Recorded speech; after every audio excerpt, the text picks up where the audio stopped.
Halo, Assalamualaikum warahmatullahi wabarakatuh. Bagaimana kabarnya ayah bunda hari ini? Semoga selalu dilimpahkan kesehatan bersama Ananda tercinta. Ketemu lagi kali ini bersama saya Dr. Pungki Setiawati dan Dr. Rudi Zaki Pahlawan, spesialis anak. Kali ini kita akan membahas tentang penyakit tipes bunda atau demam tipoid. Nah, dok, apa sih yang dimaksud dengan tipes atau demam tipoid itu, dok? Bisa dijelaskan, dok? Ya, terima kasih Dr. Pungki. Ini kasus demam tifoid atau tipes ini kan terkenal ya di masyarakat. Iya. Ya. Bahkan hampir semua kalau yang demam pasti nanya, dok ini tipes atau enggak? Iya. Gitu ya. Begini, demam tifoid atau kita kenalnya tipes. Itu sebenarnya adalah demam yang disebabkan oleh kuman atau bakteri Salmonella typhosa. Iya. Nah, walaupun ada juga penyebab lainnya yaitu paratipi. Iya, dok. Yang paling sering adalah Salmonella typhosa ini. Terus kemudian tipes itu sendiri itu ditularkan dengan cara lewat makanan atau dari kebersihan, dari lewat mulut, kemudian akhirnya masuk ke saluran pencernaan kita. Iya. Nah, disitulah akan mulai terjadinya demam tifoid tersebut. Itu. Iya. Dok, untuk anak-anak itu mulai usia berapa ya, dok, yang bisa kena penyakit tipes ini?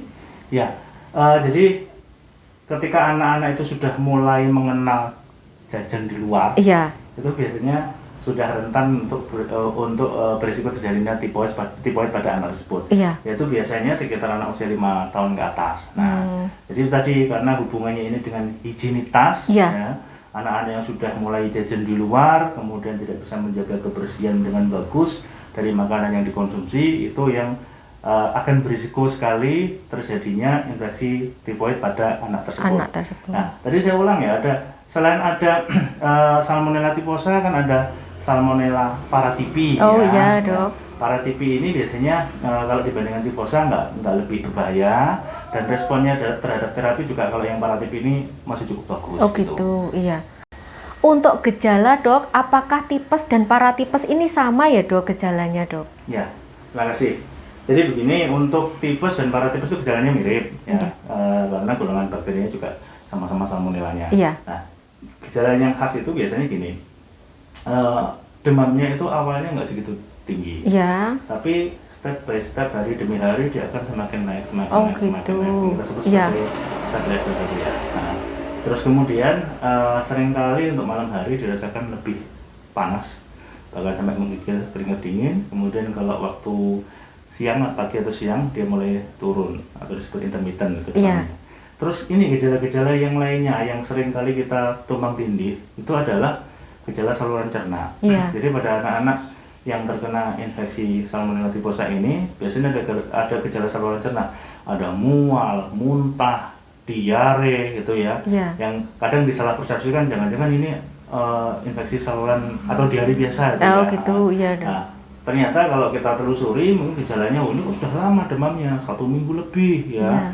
Itu baru kita periksakan, ternyata baru ketahuan bahwa itu tipoid. Ya. Iya. Terus kemudian yang anak yang lebih besar ini mungkin gejalanya malah bukan diare tapi konstipasi. Oh gitu. Ya, konstipasi. Jadi kesulitan untuk buang air besar ya, dok? Iya betul, sulit untuk buang air besar. Ada demam 1 minggu lebih nggak sembuh-sembuh. Terus kemudian dia ada gejala saluran cerna, mual, muntah. Terus kemudian dia ada tadi diare. Kalau anak yang lebih besar tadi ada konstipasi.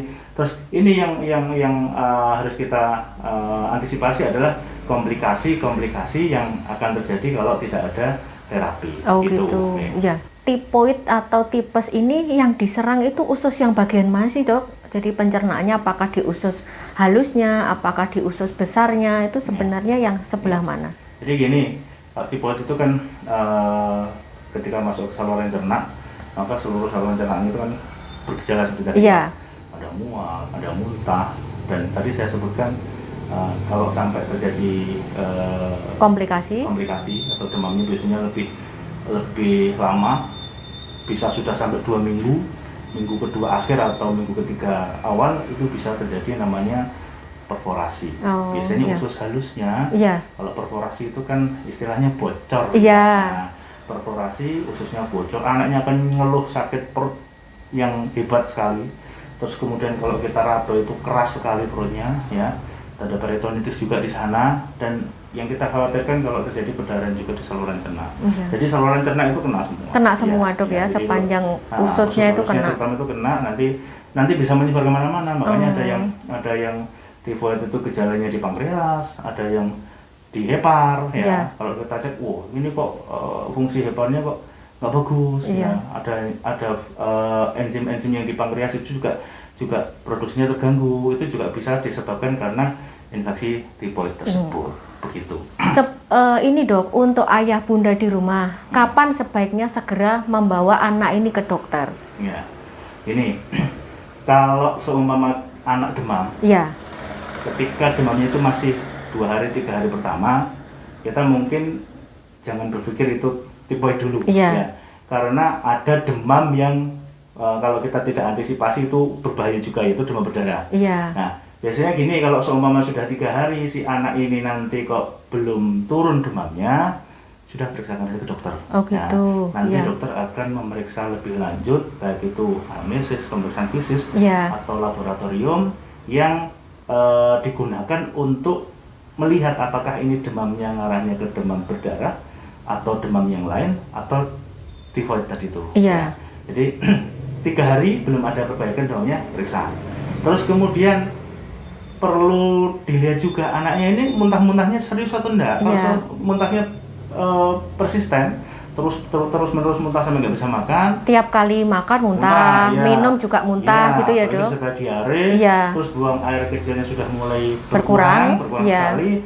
Kalau nangis air matanya nggak keluar, ya. Terus kemudian kita cubit perutnya, bukan cubit keras ya, cubit untuk melihat apakah elastisitas dari kulitnya itu masih bagus atau enggak. Kok ternyata sudah mulai melambat, hati-hati. Itu biasanya sudah mengarah ke dehidrasi, sebaiknya segera diperiksakan ke dokter atau dibawa ke UGD.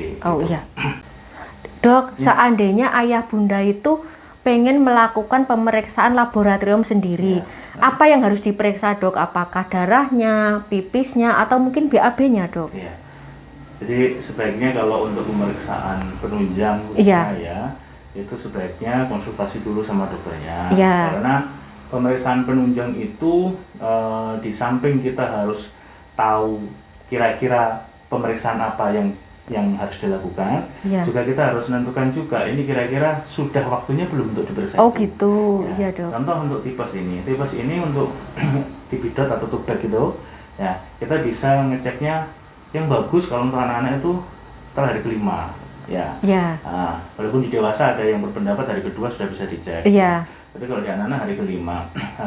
Nah, terus lagi ada pemeriksaan biakan. Jadi untuk mendiagnosis pasti, ya kita temukan ada enggak kalau seumpamanya darah, feses, urin, terus dari sumsum tulang itu kalau dibiakkan atau ditanam, itu tumbuh enggak kumannya. Nah, kalau dia tumbuh berarti positif. Nah ini juga tergantung harinya dok. Untuk darah kita biakkan atau kita tanam itu sebaiknya adalah di minggu pertama saat demam-demamnya tinggi. Terus kemudian untuk feses, terus kemudian sumsum tulang itu nanti baru ke minggu kedua itu, dan seterusnya.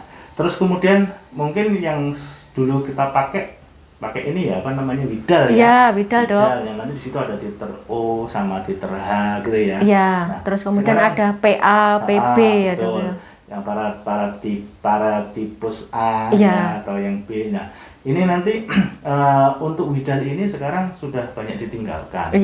Kenapa? Karena di Widal itu dia itu kalau kita mau ngecek titer O itu baru naik sekitar mulai minggu kedua, akhir minggu pertama masuk minggu kedua itu baru naik, dan itu akan mencapai puncak sampai minggu ke-5. Nah, terus kemudian titer O ini akan bertahan 6 bulan sampai 12 bulan. Apalagi untuk daerah yang endemis. Itu kita nggak bisa tahu apakah ini kalau positif ini kita anggap dia kena tifoid atau enggak, karena bisa jadi itu masih bertahan sampai sekian lama itu. Yang titer H juga gitu, bisa sampai 2 tahun dia. Makanya sekarang sudah mulai ditinggalkan untuk pemeriksaan Widal, tapi ya tetap mungkin karena fasilitas terbatas, mungkin ada dokter-dokter yang tetap memakai itu, tapi dengan kriteria mereka yang ketat ya. Iya. Jadi biasanya akan diikuti ini titernya naiknya sekian kali atau enggak. Iya. Biasanya sepakatnya 4 kali ya. Iya, Jadi, Dok. pengecekan awal kemudian dicek lagi kok sampai naiknya 4 kali, mungkin ini bisa dianggap sebagai pasien ini terinfeksi tipoid gitu. Dok, kalau seandainya dari pemeriksaan lab itu diagnosa pastinya tipoid, apakah anak ini harus selalu rawat inap, Dok? Ya. Tidak selalu ya, kita lihat dulu kondisinya. Kalau seumpamanya keaunya atau keadaan umumnya pasiennya masih bagus, dia masih bisa makan, Iya. tidak terlalu sering muntah ya, jadi masih ada makanan atau minuman yang cukup untuk dia konsumsi. Terus kemudian anaknya kondisinya bagus, komplikasi tidak ada, mungkin bisa dilakukan perawatan rawat jalan. Iya. Jadi biasanya dari dokter akan diberikan antipiretik atau obat anti panas untuk menurunkan demamnya. Dan kalau memang sudah tegak diagnosis tipoid akan diberikan antibiotik. Cuman gini, yang seringkali nggak sabar itu Iya. orang tuanya. Iya. Ya. Jadi ini kok dikasih obat nggak turun-turun ya, Iya. persis kayak pasien-pasien demam berdarah juga gitu. Kok dikasih dibawa ke rumah sakit tapi trombositnya nggak naik-naik. Nah, Iya. itu juga gitu. Karena gini Bapak Ibu ya, untuk pengobatan antibiotik itu ada kriterianya berapa lama ya. Biasanya kalau pasien-pasien tipoid ini baru akan perbaikan benar-benar lumayan bagus tuh kalau sudah 5 hari Iya. ya. Jadi kalau sehari 2 hari dikasih obat terus mintanya turun ya prosesnya aja perlu waktu, apalagi Iya. penyembuhannya kan perlu waktu juga Iya, gitu. Dok. Jadi nanti kalau sama dokternya, Bu ini diminum dulu sampai sekian hari, itu dilaksanakan karena itu tadi prosesnya masih bisa beberapa hari dan untuk perbaikannya butuh waktu sekitar tadi 5 hari gitu. Terus kemudian yang dilakukan sama ibu ini di rumah terutama ya. Iya, untuk yang rawat jalan ya, Dok? Yang rawat jalan. Jadi yang pertama kalau bisa dihindari biar tidak terjadi dehidrasi. Artinya apa? Anaknya sering-sering diberi minum ya, cairan dan cairan ya. Terus kemudian selama dia masih bisa makan dengan baik dikasih yang bernutrisi ya. Iya. Terus kemudian serat biasanya ditanyain gimana, Iya. apakah boleh nggak buah-buahan sayuran. Iya. Kalau seumpamanya gejalanya ini masih ringan diberikan jus tidak masalah Oh, ya. iya. Cuman kalau nanti mungkin kondisinya sudah kondisi yang bukan ringan lagi, jadi nanti dokter akan mengakses atau menilai oh ini gejalanya maksudnya bahaya ini ya. Biasanya untuk dietnya nanti akan dipilihkan diet yang rendah serat, yang lunak, mungkin cair juga ya. Iya. Karena kalau seratnya tetap dipaksakan masuk, nanti bisa khawatirnya melukai ususnya. Oh, tadi itu. gitu. Jadi tipoidnya sendiri kumannya itu sudah ngerogoti usus, Iya. terus ditambah dengan serat yang tinggi, nanti akhirnya ususnya khawatirnya terjadi perforasi atau bocor tadi. Perdarahan juga ya, Dok? Betul, Iya. ya. Sebenarnya di situ sih kenapa serat boleh enggak sih? Itu tadi Iya. kalau semua kondisinya berat sebaiknya dihindari dulu Iya. karena itu nanti bisa melukai ususnya ya. Dan tirah baring, Iya. tirah baring itu gunanya itu tadi meminimalkan terjadinya perdarahan Iya. saluran cerna ya. Terus kemudian selain cairan, terus kemudian nutrisi, tirah baring bisa dibantu dengan kompres air hangat kalau Iya. anaknya demam tinggi di Oh, rumah gitu. ya. Iya, Kompres Dok. air hangat di mana? Bisa di tempat-tempat yang banyak pembuluh darahnya atau pembuluh darahnya bisa, contohnya di leher kalau anaknya udah besar ya. Terus kemudian di lipatan ketiak Kanan kiri. atau di inguinal ya, Iya. atau di selangkangan itu ya. Iya, pelipatan paha kanan kiri ya, Kanan Dok? kiri yang Iya. darahnya besar itu pakai air hangat ya. Jadi air hangat diperas terus kayaknya ditambahkan gitu ya. Iya. Nanti kalau airnya sudah nggak keras hangat lagi, ambil lagi. Ambil lagi. Ya, ditaruh lagi di tempat-tempat yang tadi saya sebutkan tadi. Iya. Seperti itu, Dok. Iya, Dok. Sudah cukup jelas ya Bapak Ibu penjelasan dari Dokter Rudi. Yang terakhir adalah pencegahan, Dok. Bagaimana supaya anak ini tidak kena tipoid? Ya, ini diperlukan karena kalau bisa sebelum kena tipoid yang tadi itu agak ngeri-ngeri sedang, Iya. bisa ringan, bisa sampai terjadi komplikasi yang Iya. berat. Iya. Sebaiknya dicegah dulu.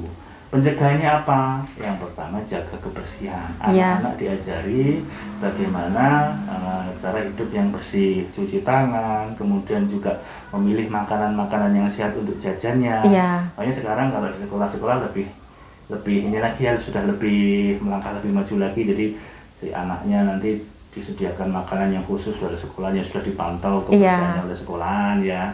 Terus kemudian mungkin juga dari sekolah menganjurkan ibu membawa makanan dari rumah. Nah, itu salah satu tujuannya untuk menjaga biar si kecil ini tidak terinfeksi oleh salah satunya lah kuman Salmonella typhosa tersebut. Terus kemudian yang kedua vaksin. Ya, vaksin ini sudah tersedia.